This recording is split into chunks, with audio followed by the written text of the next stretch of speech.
जय श्री कृष्णा। राधे राधे दोस्तों आज हम जानेंगे कि आश्विन मास के कृष्ण पक्ष की इंदिरा एकादशी व्रत कब रखा जाएगा, शुभ मुहूर्त और पूजा विधि, और इंदिरा एकादशी का क्या महत्व है और पारण का समय क्या रहेगा। आइए, हमारे सनातन धर्म में एकादशी बेहद पुण्यदायी मानी जाती है। धार्मिक ग्रंथों के इस दिन व्रत, स्नान, दान और उपवास का विशेष महत्व माना गया है।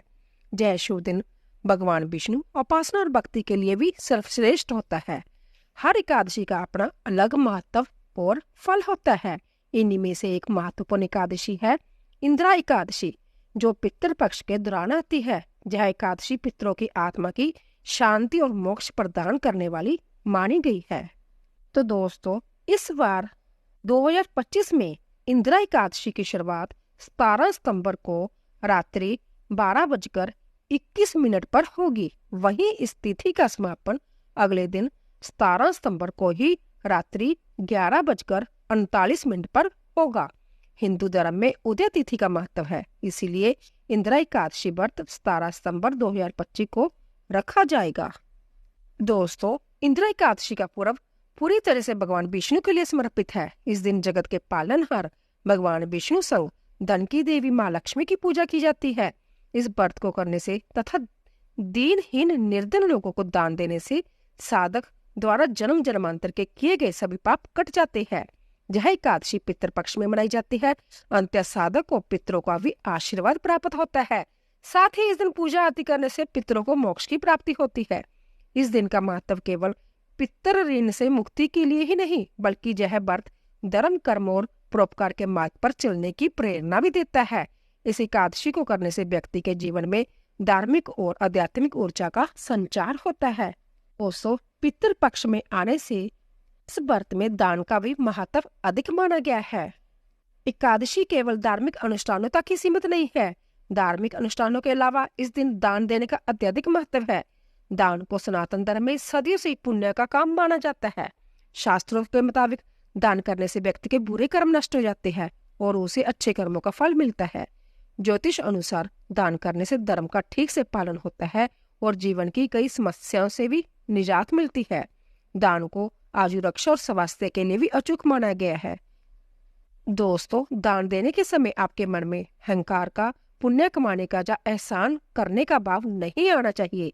उस व्यक्ति का आपको कृतज्ञ होना चाहिए कि उसने आपके अंदर सद्भाव जगाकर आपके दान को स्वीकार करके आपको कृतार्थ किया है। ईश्वर के प्रति कृतज्ञता होनी चाहिए कि उसने आपको कुछ देने के योग्य बनाया है। दोस्तों, हमारे धर्म के कई ग्रंथ और पुराणों में दान के महत्व का उल्लेख मिलता है। दान के महत्व का उल्लेख करते हुए मनुस्मृति में कहा गया है कि सतयुग में तप, त्रेता में ज्ञान, द्वापर में जग और कलयुग में दान मनुष्य के कल्याण का साधन है। तो दोस्तों, इंदिरा एकादशी पर इसका बड़ा महत्व है। कहा जाता है कि पुण्यकारी अवसर पर अन्न और भोजन का दान सबसे उत्तम है। इंदिरा एकादशी के पुण्यकारी अवसर पर कुछ न कुछ अपनी श्रद्धा से दान अवश्य करना चाहिए। दोस्तों, जानते हैं पूजा विधि। पवित्र स्नान, सुबह जल्दी उठकर पवित्र स्नान करें और घर की सफाई करें। फिर भगवान विष्णु की मूर्ति स्थापित करें और उनके समक्ष घी का दिया जलाएं। भगवान को माला, फल, तुलसी के पत्ते और घर में बनी मिठाइयां अर्पित करें। इस दिन तुलसी के पत्ते ना तोड़ें, बल्कि पहले से रखे हुए पत्तों का प्रयोग करें। सात्विक भोजन बनाएं और उसे ब्राह्मणों, गायों और कौओं को और चींटियों को खिलाएं।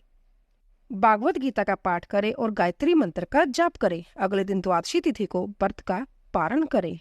दोस्तों, इस दिन तर्पण और पिंडदान करने से 3 पीढ़ी के पूर्वजों को मोक्ष मिलता है और यह व्रत रखने से व्यक्ति के सभी पाप नष्ट हो जाते हैं और उसे मोक्ष मिलता है। तो दोस्तों, सुनते हैं एकादशी व्रत कथा, जिसे आश्विन कृष्ण एकादशी भी कहते हैं। यह कथा श्री कृष्ण ने धर्मराज युधिष्ठिर को सुनाई थी। धर्मराज युधिष्ठिर कहने लगे कि हे भगवान, आश्विन कृष्ण एकादशी का क्या नाम है, इसकी विधि तथा फल क्या है, सो कृपा करके कहिए। भगवान श्री कृष्ण कहने लगे कि इस एकादशी का नाम इंदिरा एकादशी है। यह एकादशी पापों को नष्ट करने वाली तथा पितरों को अधोगति से मुक्ति देने वाली होती है। हे राजन, ध्यानपूर्वक इसकी कथा सुनो। इसके सुनने मात्र से ही वाजपेयी जग का फल मिलता है। प्राचीन काल में सत्ययुग के समय मैसामती नामक एक नगरी में इंद्रसेन नामक का एक प्रतापी राजा धर्मपूर्वक अपनी प्रजा का पालन करते हुए शासन करता था। वह राजा पुत्र पौत्र और धन आदि से संपन्न और विष्णु का परम भक्त था। एक दिन जब राजा सुखपूर्वक अपने सभा में बैठा था तो आकाश मार्ग से महर्षि नारद उतरकर उसकी सभा में आए। राजा उन्हें देखते ही हाथ जोड़कर खड़ा हो गया और विधि पूर्वक आसन व अर्घ्य दिया। सुख से बैठकर मुनि ने राजा से पूछा कि हे राजन, आपके सातों अंग कुशल पूर्वक तो है, तुम्हारी बुद्धि धर्म में और तुम्हारा मन विष्णु भक्ति में तो रहता है। देव ऋषि नारद की ऐसी बातें सुनकर राजा ने कहा, हे महर्षि, आपकी कृपा से मेरे राज्य में सब कुशल है तथा मेरे जहाँ जग कर्मादि सकृत हो रहे हैं। आप कृपा करके अपने आगमन का कारण कहिए। तब ऋषि कहने लगे कि हे राजन, आप आश्चर्य देने वाले मेरे वचनों को सुनो। मैं एक समय ब्रह्मलोक से जमलोक को गया। वहां श्रद्धा पूर्वक जमराज से पूजित होकर मैंने धर्मशील और सत्यवान धर्मराज की प्रशंसा की। उसी जमराज की सभा में महान ज्ञानी और धर्मात्मा तुम्हारे पिता को एकादशी का व्रत भंग होने के कारण देखा।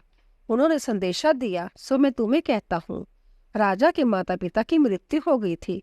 अचानक एक रात उन्हें स्वप्न दिखा कि उनके माता पिता जमलोक नरक में कष्ट भोग रहे हैं। अपने पितरों की इस दुर्दशा से राजा बहुत चिंतित हुए। उन्होंने सोचा किस प्रकार जम जातना से पितरों को मुक्त किया जाए। इस विषय पर परामर्श के लिए उन्हें विद्वान ब्राह्मणों और मंत्रियों को बुलाकर स्वप्न की बात बताई। ब्राह्मणों ने कहा, यदि आप सपत्नीक इंदिरा एकादशी का व्रत करें तो आपके पितरों की मुक्ति हो जाएगी।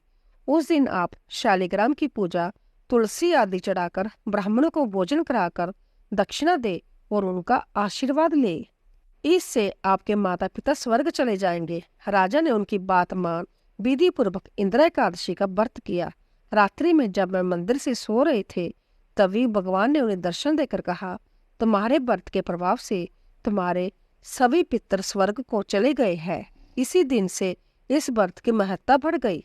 पूर्व जन्म में कोई विघ्न हो जाने के कारण वह जमराज के निकट रह रहे थे। अश्विनी कृष्ण इंदिरा एकादशी के व्रत से उन्हें मुक्ति मिली और स्वर्ग की प्राप्ति हुई।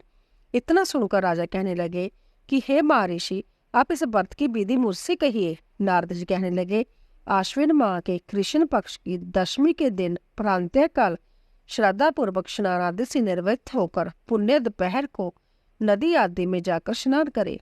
फिर श्रद्धा पूर्वक पितरों का श्राद्ध करे और एक बार भोजन करे। प्रांतः काल होने पर एकादशी के दिन दावतन आदि करके स्नान करे। फिर व्रत के नियमों को भक्ति पूर्वक ग्रहण करते हुए प्रतिज्ञा करे कि मैं आज संपूर्ण भोगों को त्याग कर निर्हार एकादशी का व्रत करूंगा। हे अच्युत, हे पुंडरीकाश, मैं आपकी शरण हूँ, आप मेरी रक्षा कीजिए। इस प्रकार नियम पूर्वक शालिग्राम की मूर्ति के आगे विधि पूर्वक श्राद्ध करके योग्य ब्राह्मण को फलाहार का भोजन कराए और दक्षिणा दे। पितरों के श्राद्ध से जो बच जाए उसको सूंघ कर गौं को दान तथा धूप दीप गंध पुष्प निवेद आदि सब सामग्री से ऋषिकेश भगवान का पूजन करे। रात में भगवान के निकट जागरण करे। इसके पश्चात द्वादशी के दिन प्रातःकाल होने पर भगवान का पूजन करके ब्राह्मणों को भोजन कराए। भाई बंधुओं, स्त्री और पुत्र सहित आप भी मौन होकर भोजन करे। नारद जी कहने लगे कि हे राजन, इस विधि से यदि तुम आलस्य रहित होकर इस एकादशी का व्रत करोगे तो तुम्हारे पिता अवश्य ही स्वर्गलोक को चले जाएंगे। इतना कहकर नारद जी अंतर्धान हो गए। नारद जी के कथा अनुसार राजा द्वारा अपने बांधवों तथा दासों सहित व्रत करने से आकाश से पुष्प वर्षा हुई और उस राजा का पिता गरुड़ पर चढ़कर विष्णु लोक को गया। राजा इंद्रसेन भी एकादशी के व्रत के प्रभाव से निष्कंटक राज्य करके अंत्य में अपने पुत्र को सिंहासन पर बिठाकर स्वर्ग लोक को गया। हे युधिष्ठिर, यह इंदिरा एकादशी के व्रत का महात्म्य मैंने तुमसे कहा। इसके पढ़ने और सुनने से मनुष्य के सब पाप छूट जाते हैं और सब प्रकार के भोगों को भोग कर वैकुंठ को प्राप्त होता है। बोलिए कृष्ण भगवान की जय। दोस्तों जानते हैं इंदिरा एकादशी व्रत का क्या महत्व है। इंदिरा एकादशी की खास बात यह है कि यह पितृपक्ष में आती है, इसीलिए इसका महत्व बढ़ गया है। ग्रंथों के अनुसार इस एकादशी पर विधि पूर्वक व्रत कर इसके पुण्य को पूर्वजों के नाम पर दान कर दिया जाए तो उन्हें मोक्ष मिल जाता है और व्रत करने वाले को वैकुंठ की प्राप्ति होती है। पद्म पुराण के अनुसार इस एकादशी का व्रत करने वाले व्यक्ति की 7 पीढ़ियों तक के पितर तर जाते हैं। इस एकादशी का व्रत करने वाला संभव ही मोक्ष को प्राप्त होता है। दोस्तों जिस घर में तुलसी होती है वहां जम के दूत भी असमय नहीं आ सकते। गंगा व नर्मदा के जल में स्नान तथा तुलसी का पूजन बराबर माना जाता है, चाहे मनुष्य कितना भी पापी क्यों न हो। मृत्यु के समय जिसके प्राण मंजरी रहित तुलसी और गंगा जल मुख में रखकर निकल जाते हैं, वे पापों से मुक्त होकर वैकुंठ धाम को प्राप्त होते हैं। जो मनुष्य तुलसी व आंवलों की छाया में अपने पितरों का श्राद्ध करता है, उसके पितर मोक्ष को प्राप्त हो जाते हैं। आइए सुनते हैं पहले तुलसी माता की कहानी। एक बुढ़िया माई तुलसी जी को सींचती और कहती कि हे तुलसी माता, सत की दाता, मैं तेरा बिडला सींचती हूँ, मुझे बहू दे, पीताम्बर की धोती दे, मीठा मीठा घास दे, बैकुंठा में बास दे, चटक की चाल दे, पटक की मौत दे, चंदन का काठ दे, रानी सा राज दे, दाल भात का भोजन दे, ग्यारस की मौत दे, कृष्ण जी का कंधा दे। तब तुलसी माता जय सुनकर सूखने लगी तो भगवान ने पूछा कि हे तुलसी, तुम क्यों सूख रही हो। तुलसी माता ने कहा कि एक बुढ़िया रोज आती है और यही बात कह जाती है, मैं सब बात तो पूरी कर दूंगी, लेकिन कृष्ण का कंधा कहाँ से लाऊंगी। तो भगवान बोले, जब वो मरेगी तो मैं अपने आप कंधा दे आऊंगा, तू बुढ़िया माई से कह देना। जब बुढ़िया माई मर गई सब लोग आ गए। जब माई को ले जाने लगे तो वह बहुत भारी हो गई और किसी से न उठे। तब भगवान एक 12 वर्ष के बालक का रूप धारण करके आए। बालक ने कहा, मैं कान में एक बात कहूंगा तो बुढ़िया माई उठ जाएगी। बालक ने कान में कहा, बुढ़िया माई मन की निकाल ले, पीताम्बर की धोती ले, मीठा मीठा घास ले, बैकुंठा का बास ले, चटक की चाल ले, पटक की मौत ले, कृष्ण जी का कंधा ले। झय सुनकर बुढ़िया माई हल्की हो गई। भगवान ने कंधा दिया और बुढ़िया माई को मुक्ति मिल गई। हे तुलसी माता, जैसे बुढ़िया माई को मुक्ति दी वैसी सबको देना। बोले तुलसी माता की जय। दोस्तों व्रत के पारण का समय रहेगा 18 सितंबर को सुबह 6:07 से लेकर 10:12 तक। तो दोस्तों आशा करती हूँ कि आपको हमारी जानकारी अवश्य पसंद आई होगी। प्लीज जाने से पहले चैनल को सब्सक्राइब कीजिए, लाइक कीजिए और ज्यादा से ज्यादा शेयर कीजिए। आप सभी का धन्यवाद।